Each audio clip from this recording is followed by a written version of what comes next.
Sou o professor Márcio Ornat e, em conjunto com a professora Maia Paul de Campos, estaremos realizando com vocês um conjunto de reflexões relacionadas aos conceitos geográficos.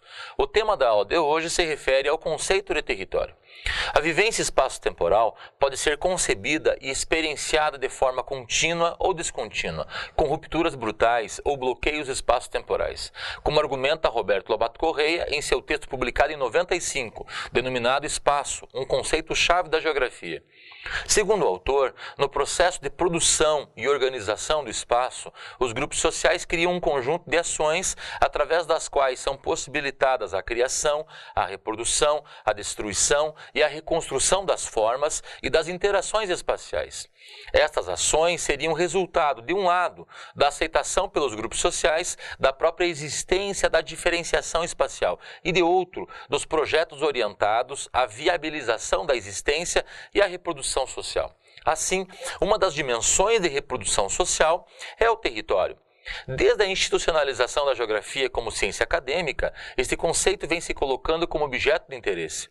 Mesmo que a variação do conceito de território esteja relacionada ao território econômico, território político e cultural, como visto em Rogério Hesbert, no texto denominado O Mito da Desterritorialização, do Fim dos Territórios à Multiterritorialidade, publicado em 2004, a forma de percepção do conceito de território privilegiada, como visto por Marcelo Lopes de Souza, em 95, foi a relacionada ao Estado-nação, colocando-se como uma área apropriada e ocupada por determinado grupo social. Enquanto uma área criadora de raízes e identidades, suas limitações não seriam imutáveis, mas cada espaço, enquanto área apropriada, seria território durante todo o tempo.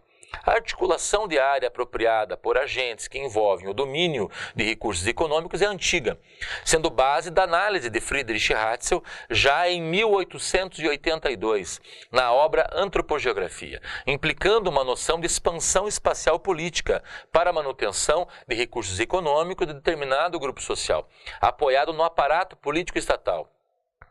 A perspectiva de controle de área também foi desenvolvida por G. Gottman em The Significance of Territory. Para o autor, o território é um espaço definido por um sistema de leis e de uma unidade que lhe governa, uma área que possui uma organização espacial e central.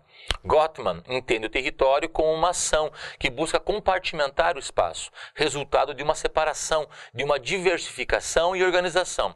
Esses elementos teriam por função primordial servir tanto como um refúgio de segurança como uma fonte de oportunidades.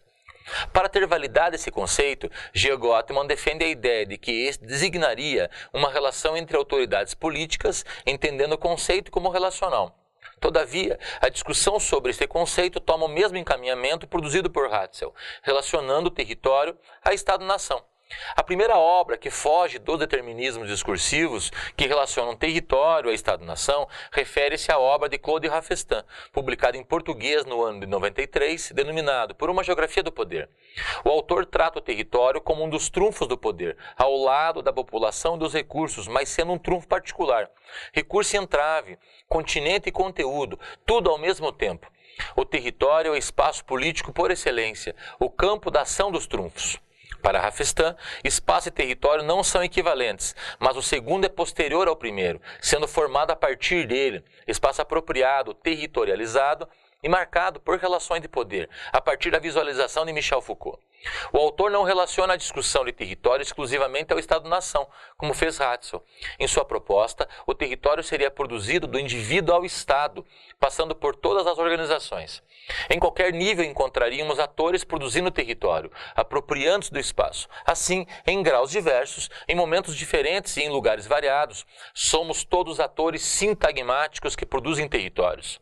Segundo o autor, falar de território é fazer referência à ideia de limite, de delimitação do espaço, isolar, separar ou manifestar uma relação de força em uma área precisa e restrita. Limite não apenas entendido como linear, mas também a partir de seu ponto de vista zonal.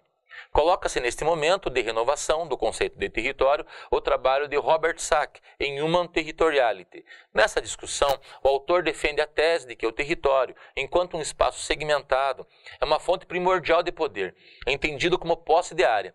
Os 3 processos de territorialização, ou seja, a atividade de tomada de posse do espaço, seriam a comunicação pela fronteira, a classificação por área e o controle interno de acesso a este espaço. Processo que iria de um quarto ou cômodo de uma casa ao Estado-nação. Tendo o mesmo conceito por objeto de reflexão, Marcelo Lopes de Souza, em O Território, Espaço, Poder, Autonomia e Desenvolvimento, salienta o fato de que o espaço vem há muito tempo sendo valorizado como de fundamental importância na manutenção, conquista e no exercício do poder. Afirma que qualquer visualização do poder de Sun Tzu, Michel Foucault, Paul Claval, Clausewitz e Ratzel necessitam de uma espacialização, por mais fugaz e indireta que esta nos pareça. Assim, fugindo de objetivos escusos, Souza grifa que seu interesse no território estaria localizado na possibilidade de saber quem manda ou influencia e como manda e influencia nesse território. Assim como Sack e Rafestan, Souza atribui uma variabilidade espacial e temporal muito produtiva. Para ele, o território não deve ser reduzido às questões que envolvem o Estado-nação, pois este pode ser construído e desconstruído nas mais variadas escalas espaciais, da rua aos territórios dos países membros da OTAN, Organização do Tratado do Atlântico Norte. Da mesma forma, podem ser instituídos e desfeitos nas mais variadas temporalidades, de séculos a horas.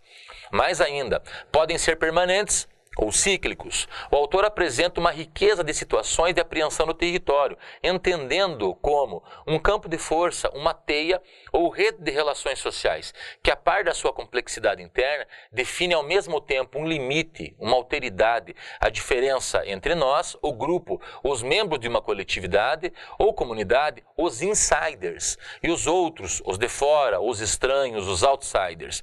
Territórios que são, no fundo, antes relações sociais projetadas no espaço que espaços concretos. Como visto acima, é a organização binária que tem estruturado, segundo essas discussões, a reflexão relacionada à compreensão do território, vendo-o como ação de inclusão e exclusão de objetos, indivíduos e comportamentos. Este se concebe enquanto um espaço apropriado por um grupo social, que delimita formalmente ou não uma fronteira, estabelece e ou reforça posições de insider e outsider. Entretanto, a visualização do território pode ser ampliada, quando buscada outra configuração de força, além de oposições de inclusão e exclusão. Aprofundando a discussão sobre o conceito de território, a professora Joseli Maria Silva, em Cultura e Territorialidades Urbanas, uma abordagem da pequena cidade, publicado no ano de 2000, demonstra, a partir de um diálogo com Werther Hauser, no texto, uma discussão fenomenológica sobre os conceitos de paisagem e lugar, Território e Meio Ambiente, publicado em 97, que, quando considerado o poder como elemento preponderante do território, são deixadas de lado outras formas de territorialidades, não relacionadas em um primeiro momento às questões das delimitações de área pelo poder. Segundo a autora, o território pode ser visto como um conjunto de lugares onde se desenvolvem laços afetivos e de identidade cultural de um determinado grupo social, sendo a expressão da constituição do mundo pessoal e subjetivo, envolvendo a instituição do eu em relação ao outro. Portanto, é a vivência do território instituído por normas e comportamentos orientados aos corpos que produz as identidades, conseguindo localizar pessoas perante outros grupos sociais.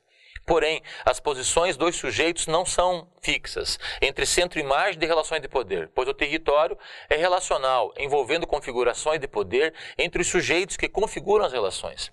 O território é constituído por múltiplas dimensões, podendo cada pessoa se encontrar entre centro e margem das próprias relações de poder. É esta possível plurilocalização das pessoas que pode subverter a ordem de forças entre eu e outro, pois estes são simultaneamente separados e conectados. Finalizamos essa videoaula solicitando que acessem o texto de minha tese denominado Território Descontínuo e Multiterritorialidade da Prostituição Travesti através do Sul do Brasil, defendido em 2011 na Universidade Federal do Rio de Janeiro, onde realizo discussões sobre o conceito de território. Peço que realizem esta leitura para o aprofundamento dessas discussões. Assim, desejamos uma excelente reflexão para todas e todos.